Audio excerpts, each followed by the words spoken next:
Okay children, now we are going to do question number 3 of exercise 5.5, in which the given function is log x raised to the power cos x.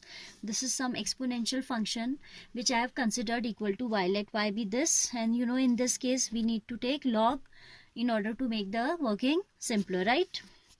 So taking log both sides, this y will become log of y is equal to cos x log of log x raised to the power cos x. ठीक है, and I have told you that if it is log x raised to the power m, that becomes m log x. Power comes in front. ये rule आपको बताया है पहले. So this cos x will come in front. So log y will become cos x log of log x. ठीक है, this is the product of two functions. Now cos x को हम u ले लेते हैं, and this I am taking as b, and then differentiating with respect to x both sides. ठीक है, with respect to x both sides. log y का derivative होता है 1/y, but as we have to differentiate with respect to x in continuation, we'll take dy by dx. ये chain rule लग रहा है ना, क्योंकि 1/y तो y के रिस्पेक्ट में होगा. So for doing in respect of x, dy by dx will come by chain rule. Here uv rule लगा रहे हैं हम. So I've taken this as u. Suppose I leave u as it is, तो ये हो जाएगा cos x into d by dx of log x plus log of log x as it is into d by dx of cos x. ठीक है, then we have 1/y dy over dx equals to cos x. See children, this we have taken as x.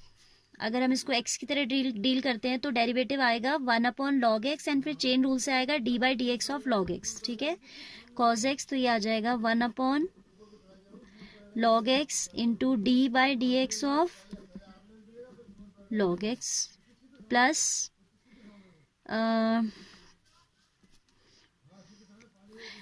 log of log x as it is, derivative of cos x is minus of sin x. Let's simplify this. Derivative of log x will be 1/x. ठीक है, तो वो आगे आ जाएगा, हाँ, क्योंकि वो algebraic term हो गया. तो log x square, ये गलती मत करिएगा कि log x into 1/x we can write as log x square in that.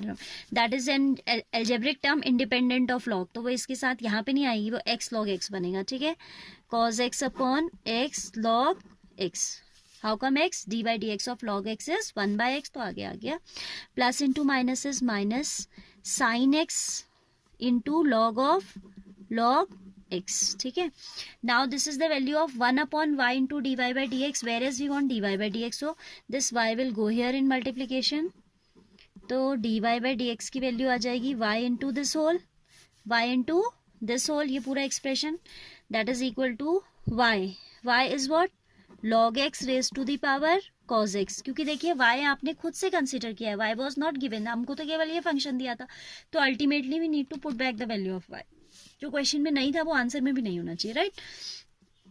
cos x upon x log x minus sin x into log of log x. This will be the answer. ठीक है, then in continuation I am going to take question number 4, which already I have solved here. I just need to explain that. Question number 4 says y is equal to x raised to the power x minus 2 raised to the power sin x.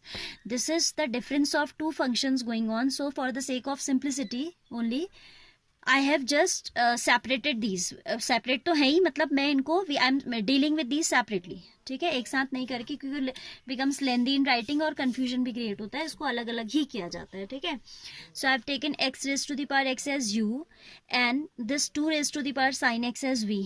Then y will become u minus v, क्योंकि इसे u ले लिया, इसे v ले लिया. Then y equals to u minus v. Differentiating with respect to x both sides. ठीक है, dy by dx equals to du by dx minus dv by dx, because u is a function of x, v is a function of x. तो दोनों अलग अलग हम क्या करेंगे, differentiate करके वैल्यू निकालेंगे किसका. we'll find out the value of du by dx as well as of dv by dx, and then we will put back in this equation. ठीक है, so one by one we are going, taking u equals to x raised to the power x, taking log both sides. log u will be equal to x log x 1/u du by dx equals to, यहाँ product rule लग जाएगा, x as it is derivative of log x 1 by x plus log x as it is derivative of x will be 1. ठीक है, product rule लगा रहे हैं हम, तो ये कैंसिल होके दे देगा 1. This is log x. Fine. Now we want, this is what 1 upon u du by dx, and we want du by dx only, तो this x will transfer right side, so du by dx will become u into this one 1 plus log x, और u का value रख दीजिए वापस. ठीक है, ये हमारा एक पार्ट हो गया कि हमने we have calculated du by dx. now same way we will go for dv by dx. now v is 2 raised to the power sin x. children you can use this formula also here. d by dx of a to the power x equals to a to the power x log e. कैसे आएगा देखो, d by D x मैंने तो log से बताया है, ऐसे भी हो सकता था, 2 raised to the power sin x, so this becomes a to the power x, that is 2 to the power sin x itself, log of e a is what 2, so ये आ जाएगा 2 to the power this, और chain rule से आपने, क्योंकि a to the power x में आपने इसको x consider किया है, किसको, sin x, तो चेन रूल से cos x भी आएगा. ठीक है, एंड पहले आपका एक्चुअली ये दोनों टर्म आएंगे, फिर log 2 मल्टीप्लीकेशन में आएगा. ठीक है, because it is a raise to the power x log e base है. a raise to the power x तो आया, बट x हमने इसको x माना है ना, तो चेन रूल से इसका डेरिवेटिव यानी कि cos x आएगा. ठीक है, इनटू log 2. आप ऐसे भी कर सकते हैं, and see how to do by taking log both sides. This is log v equals to 2 to the power sin x में log लेंगे तो आ जाएगा sin x log 2, पावर आगे आ जाती है, log of, when you will take log of 2 to the power sin x, तो sin x will come in front. ठीक है, तो sin x log 2. then differentiating both sides with respect to x, 1 upon v dv by dx. here log 2 is a constant, log 2 एक constant होता है जिसकी value कुछ decimals में होती है, तो we will not use uv rule, we don't require to use uv rule. लगवा भी दोगे आप तो आएगा यही. ठीक है, लगा के देखना यही आएगा. तो I am keeping this independent, that is just wastage of time, no, this is constant, so it is out of derivative, and ये हो जाएगा d by dx of sin x. d by dx of sin x होता है cos x log 2 as it is. फिर ये v यहाँ cross multiply हो जाएगा, then dv by dx equals to v into log 2 cos x. right, now we will put back the value of v, that is 2 to the power sin x log 2 cos x. then we have to put back the values of du by dx and dv by dx in this equation which we have taken as 1. so dy by dx is equal to du by dx minus dv by dx. so du by dx is how much, x raised to the power x 1 plus log x minus dv by dx means dv by dx ये पूरा आएगा आपका 2 to the power sin x log 2 cos x. it will be minus sign over here, हाँ, because difference is going on, it is going on u minus v, तो minus sign के साथ आएगा. I hope these two questions are clear. do these again, if any confusion arises let me know.